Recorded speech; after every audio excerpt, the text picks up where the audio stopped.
D'abord, merci au CR2P de m'inviter. Je suis très très content d'être là aujourd'hui et de pouvoir partager avec vous un moment d'échange, parce que c'est la démarche qu'on a utilisée depuis l'étape de préfiguration, c'est de partager, c'est d'échanger avec les acteurs des territoires, et c'est pour nous extrêmement important.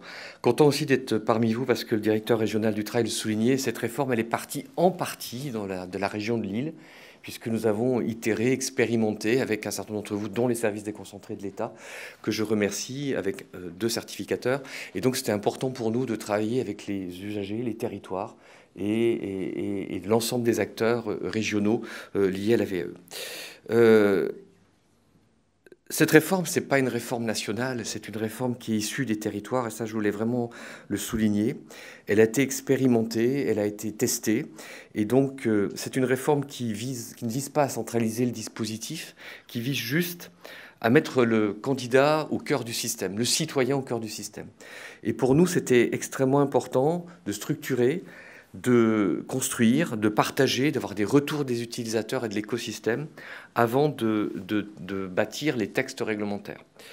Le choix qui a été opéré par Elisabeth Borne quand elle était ministre du Travail et après Premier ministre est un mode un peu original, puisqu'elle a décidé de travailler, dite, en droit futur. Ça veut dire que nous avons, avant d'écrire le texte de loi, pour la première fois en France, nous avons challengé la réglementation du travail et du Code de l'éducation pour voir comment nous pourrions écrire de manière plus lisible un parcours VAE. Et donc nous avons, pendant presque 2 ans, avec les acteurs locaux, itérer, tester, poser des hypothèses. Et donc, la loi qui a été publiée l'année dernière, en 2022, et les décrets d'application qui ont été publiés en décembre 2023 sont issus du travail collectif des uns et des autres autour du parcours usager. Et donc, c'est suffisamment important et suffisamment innovant pour le souligner. C'est un texte qui est déjà aujourd'hui complètement, quasiment opérationnel. Nous avons surtout regardé comment l'usager, le candidat, s'y retrouvait. Nous avons mesuré l'impact de toutes les décisions que nous avons prises, et ceux qui étaient dans l'expérimentation avec nous, s'il y a des représentants des services déconcentrés de la Directe, savent qu'on a l'adresse, on a beaucoup testé, on a beaucoup cherché, beaucoup regardé comment on pouvait rendre le parcours sans couture du candidat avant de poser des actes réglementaires et législatifs.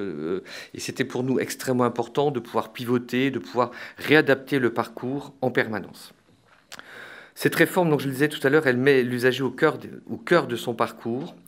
Et l'écosystème, donc les certificateurs, la nouvelle fonction d'architecte accompagnateur de parcours, les points relais qui interagissent avec le candidat et non pas l'inverse. Parce que le gros défaut de la précédente réforme, le précédent texte sur la VAE, c'était le candidat courait partout pour avoir des informations dans tous les sens. Et donc la volonté qui était faite, c'est l'écosystème au service de nos concitoyens. Et c'est pour nous un axe essentiel. Ce qui n'a pas d'impact pour l'usager n'a pas beaucoup de sens pour nous. Et donc c'est important que l'usager soit au cœur du système. Cette réforme, outre le portail unifié de services publics, repose essentiellement sur le rôle des accompagnateurs locaux. Nous n'avons pas fait le choix de faire un marché public. En tout cas, c'est un grand débat que nous avons au ministère du Travail sur le rôle des accompagnateurs, architectes, accompagnateurs de parcours, et on en parlait tout à l'heure.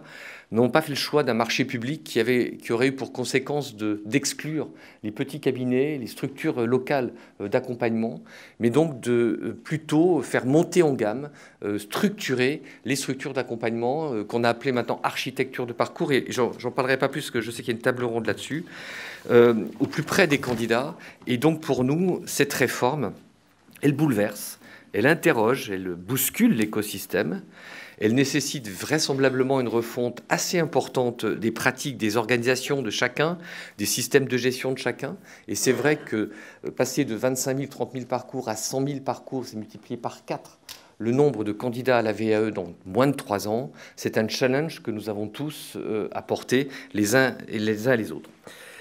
L'étape de préfiguration qui a donc démarré le 25 juillet nous montre quand même une chose, c'est que les candidats, nos concitoyens, sont au rendez-vous et que la démarche telle qu'elle a été structurée plaît. Nous avons aujourd'hui, ce matin, à peu près 29 800 candidatures actives sur le portail en moins de 6 mois.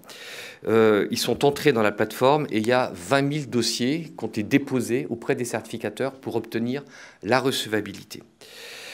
Nous avons effectivement, le directeur régional de l'adresse le soulignait, réduit drastiquement les parcours, les délais administratifs. On ne réduit pas le temps de travail de la structuration, de l'accompagnement, mais bien les délais administratifs. C'est une vraie gageure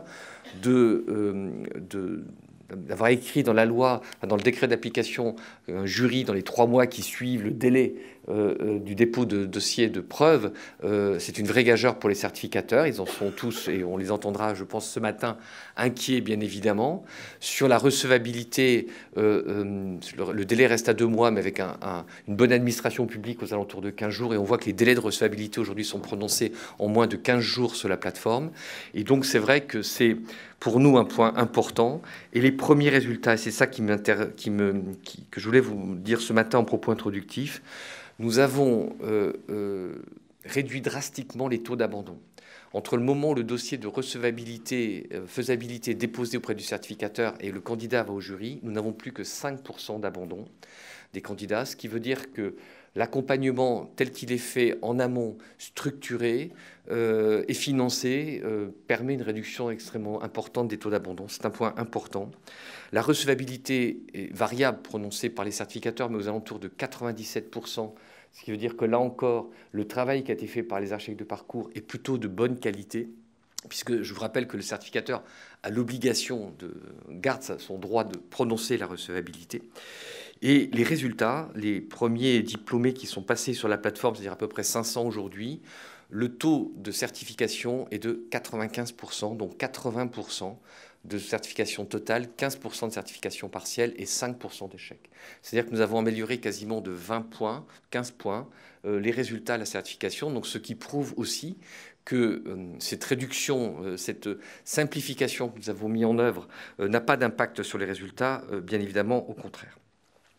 J'entends, et je vais l'entendre ce matin, je suis sûr, et c'est pour ça que je suis là, qu'il faut encore du temps, que plein de questions se posent. Je crois que cette réforme est celle que chacun d'entre nous attendait, et je vous remercie, Monsieur le Vice-président, de l'avoir souligné. On l'attendait depuis longtemps, elle est là. Les textes juridiques sont rénovés, simplifiés, modernisés.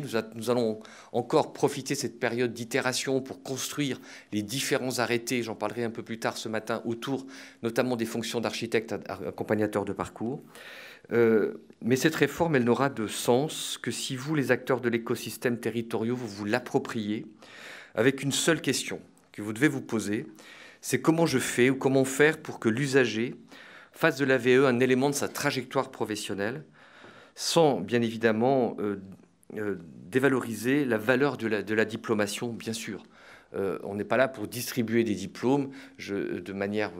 voilà, je ne suis pas un faux monnayeur de diplômes, pour reprendre l'expression de mes amis de l'enseignement supérieur, sans dénaturer la valeur du diplôme. C'est comment je facilite le plus possible la vie à nos concitoyens.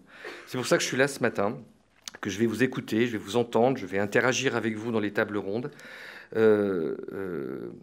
Et toujours pour itérer et améliorer. Je vous parlerai plus tard de comment les choses vont avancer, et je ne veux pas déflorer les tables rondes. Voilà ce que je voulais dire ce matin. Merci en tout cas de ce moment que nous allons partager ensemble ce matin.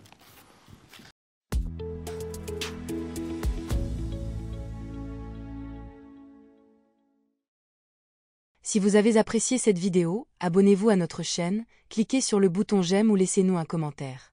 Et pour ne rien manquer des actualités du C2RP, suivez-nous sur LinkedIn.